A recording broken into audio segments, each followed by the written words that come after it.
guests, ladies and gentlemen. First of all, I must thank Mr. Hamid Haroon for extending this invitation to me. I'm delighted to be here. He's very persuasive. This was supposed to be held a week ago, but I was asked to stay an extra week. So I'm delighted to be here because I've come from Singapore to talk about this important topic. This morning's session, the previous panelists have covered a great deal of ground, which I try and avoid repeating. But for this session, which is a very important session, I will summarize the context with this session we'll talk about. We've got some very distinguished panelists who will talk about individual sectors of the industrialization, trade, and agriculture, the backbone of our economy and CPEC, of course.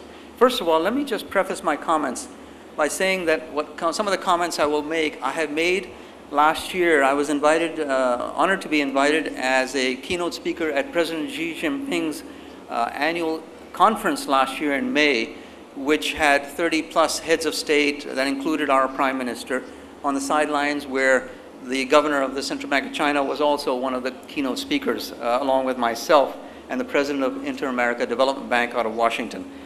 Belt Road Initiative is the name that is now referred to. We need to eliminate the name One Belt, One Road. It is no longer called One Belt, One Road, as President Xi Jinping announced.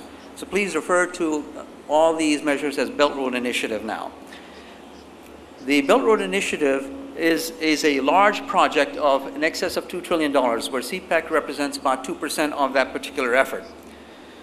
The Belt Road Initiative, as you know, encompasses a global phenomena which everybody is already aware of. The initiative comprises 5 parts of China's vision plan for integration, which I'll just mention because some of them were left out. One is connectivity, trade, financial integration, policy implementation, and people-to-people linkages. Nevertheless, CPEC's success depends on managing the apparent vulnerabilities, both economically and politically. It was mentioned earlier about SEZs. SEZs are very critical to this particular effort. Part of China's economic success is attributed to the economic policy reforms that created 15 special SOZs in key cities. Shenzhen in 1996 is an excellent example of success in that it now ranks as the 4th largest economic bloc. Gwadar Seaport could follow suit as a designated SEZ, whereby it would benefit from 1, special tax incentives, 2, greater independence on international trade activities, and 3, possess economic characteristics of a market-driven economy that would attract foreign capital for construction, elicit wholly owned foreign companies, and partnerships that emphasize export-oriented products that are much needed towards generating a trade surplus.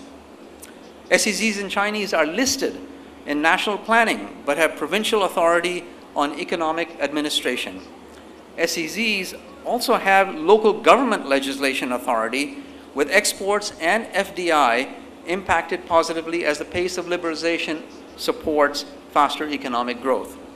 Policy reforms of such a nature are a blend could be initiated that could benefit Gwadar Port area and the province itself.